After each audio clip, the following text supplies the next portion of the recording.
Whispers of Area 51. The Price of Element 115. Revelation, the Price, and the Erased Past. The Scientist in a Cage. After learning the greatest secrets of human history, Bob Lazar could not return to normal life.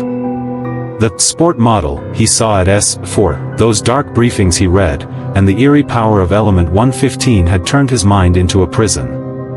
He no longer suspected he was being followed, he knew it. His phones were tapped. His house was under surveillance. His supervisor Mariani's threatening demeanor had given way to open warnings. Lazar was being crushed under the weight of this secret, which was causing a rift with his wife, Tracy.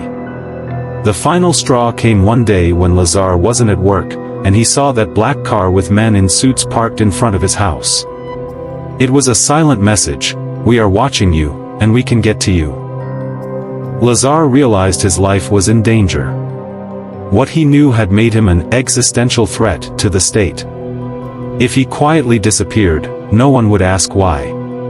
He would become a statistic, just like those 40 people who died in 1979. There was only one way out: life insurance.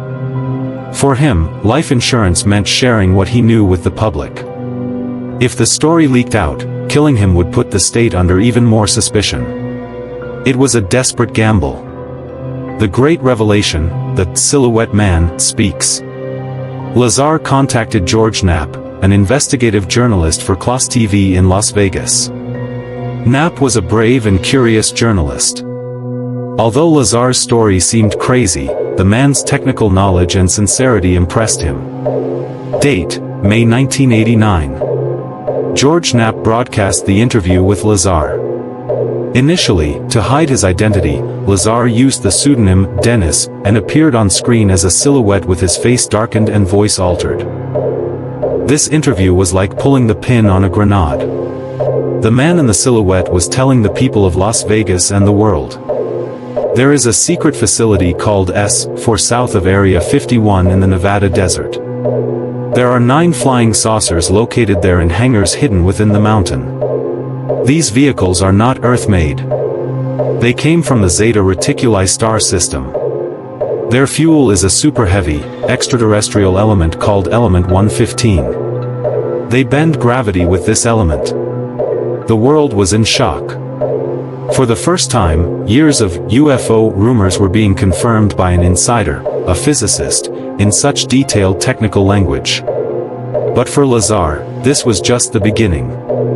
Soon after, as the pressure on him increased, he decided to reveal his identity completely and show his face. There was no turning back now. The war had begun. Counterattack, a life destroyed. Lazar's revelation mobilized the American intelligence apparatus.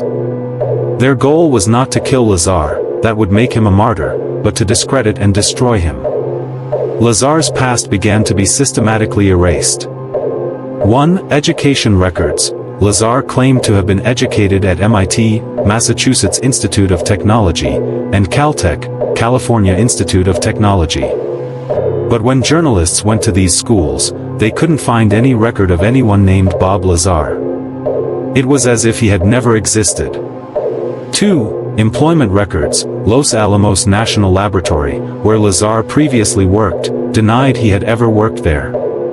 However, George Knapp partially exposed this lie by finding an old Los Alamos phone directory containing Lazar's name. 3. Birth records. Allegedly, it became impossible to access even Lazar's hospital birth records. The state was using all its power to portray Lazar as a dreamer and a fraud. If he had no past, his story had no validity. Physical threat. The attack was not just bureaucratic. Lazar claimed that while driving on a Las Vegas highway one night, a vehicle coming up behind him fired shots at him. This was the final and clearest form of the "shut up" warning. Lazar paid the price for his revelation with his career, his marriage, they divorced shortly after, and the erasure of his entire past. Legacy, Element 115 and the Seed of Truth. Over the decades that passed, Bob Lazar never backed down from his story. He never changed the details. He took polygraph tests and gave countless interviews. His story became the cornerstone of modern ufology. Today, when Area 51 is mentioned, his is the first name that comes to mind. Thanks to him, the world learned about S-4 Janet flights and the sport model. And the most interesting legacy, Element 115, whose existence Lazar mentioned in 1989 and which was considered scientifically impossible at the time, was synthesized in a laboratory by Russian and American scientists in 2003 and added to the periodic table under the name Moscovium. Although the stable isotope Lazar mentioned has not yet been found, the existence of the element once called a figment of imagination was proven. Furthermore, in 2013, the CIA officially acknowledged the existence of Area 51, though not the aliens, of course. Many logistical details Lazar described were confirmed over time.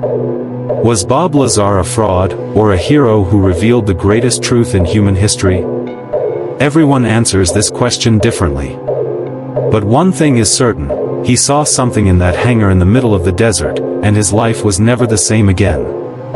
And so, we have come to the end of our massive journey. As mysterious visitors, we have shed light on the darkest corners of history. 1. Roswell and Dulce, we saw the bloody treaties beneath the desert and the horror of first contact. 2. Betty and Barney Hill, we witnessed the trauma of the first couple to be victims of an interstellar map and genetic experiments. 3. The Thomas Mantell incident, we examined the story of the brave pilot who died chasing the metal giant in the sky and the Venus lie. 4. Area 51 and Bob Lazar, we recounted a physicist's touch with non-human technology and the heavy price he paid. Although these stories may seem independent of each other, they are all parts of the same big picture. We are not alone, we never have been. And the truth is far more complex and dangerous than we think.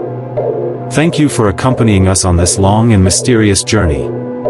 Keep looking up at the sky, but remember, sometimes the things you see in the dark might be looking back at you.